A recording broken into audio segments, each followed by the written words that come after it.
माँ, वाह बेटा वाह, दिल लगा चुड़ैल से तो परी भी क्या चीज़ है। यह कहावत तो चरितार्थ कर दी तुमने। एक से एक बढ़कर एक अच्छे रिश्ते ठुकरा कर तुमने उसे पसंद किया। याद रख, बिना सास वाले ससुराल में दामाद की कोई पूछ नहीं होती। माँ, इसका दूसरा पक्ष भी तो देखो। बिना माँ की बच्ची है, तुम माँ बन जाना और वह बेटी बन जाएगी। मुझे ना पढ़ाओ यह प्रेम का पाठ, तुम्हारी पसंद है तो तुम ही संभालना, उन्होंने कहा। समी ने सोचा कि माँ यूं ही गुस्से में कह रही है, साथ रहते हुए नीतू के प्रति स्नेह जरूर उमड़ेगा। पंडित जी ने विवाह की तिथि निकाली और नियति समय पर सब संपन्न हो गया। नीतू भाई बहनों में सबसे छोटी थी। उसके पग फेरे तक बहनें रुकी। उसके बाद ना ही किसी ने बुलाया और ना ही वह गई। समी के मुंह से उसके हंसते खेलते परिवार की इतनी चर्चाएं सुनी थी कि विदाई पर एक बूंद आंसू न गिरे थे। उसने हमेशा ऐसे ही खुशहाल परिवार के सपने देखे थे। अब वह सपना सच होने जा रहा था। उसे अपना परिवार मिल रहा था। यह सोचकर बेहद प्रसन्न थी। बहुत जल्द आशा के विपरीत परिस्थितियां सामने आ गई। समी के सामने खुशनुमा माहौल रहता, पर उसके ऑफिस जाते ही एक एक पल काटना मुश्किल हो जाता। बस कामों की बातें होती। सारी दोपहरिया अकेली बैठी बीतती। एक करवाहट की दीवार थी जो सुभद्रा जी और नीतू के बीच बनी हुई थी।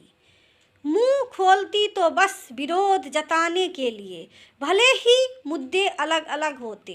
कभी प्रेम विवाह की बुराइयां, तो कभी कुकिंग के तरीकों पर उपदेश, तो कभी मायके वालों की बेरुखी की चर्चा। मतलब साफ था कि इस रिश्ते को उन्होंने मन से स्वीकार ना किया था। उसने एक दो बार समी से इस बारे में कहा भी, पर वह टाल गया। वह भी क्या करता।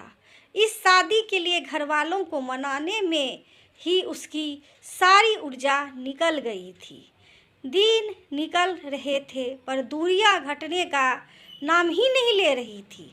मन में ही यह सब सोचती नीतू एक दिन सीढ़ियों से फिसल गई। दाहिनी पैर में फ्रैक्चर हुआ था। डॉक्टरों ने 3 हफ्ते के लिए प्लास्टर चढ़ा दिया था। ऐसे में वह पूरी तरह से प्राश्चित हो गई थी। ससुराल में काम करते हुए फिर भी वक्त गुजरता था है। अब मरीज बनने के बाद उसे दिन बाहर से लगने लगे थे। ऊपर से जब तब रिश्तेदारों के फ़ोन आते रहते। सासू माँ के मायके वाले भी उटपटांग सलाह दिया करते। आज भी उनका मायके आबाद था। उनकी ओर से हर तीज त्योहार में बुलावा आ जाता। एक दिन सुभद्रा जी की माँ ने यह तक कह दिया कि नीतू को मायके भेज दो। अब क्या बुढ़ापे में बहू की सेवा करोगी। उनके लिए बड़ी दुविधा की घड़ी थी। एक और जहां बहू के आने से गृहस्थी की छुट्टी मिलनी चाहिए थी, वहीं जिम्मेदारियां बढ़ गई थी। उन्हें फैसला लेना था, अपना मायका या बहू का मायका।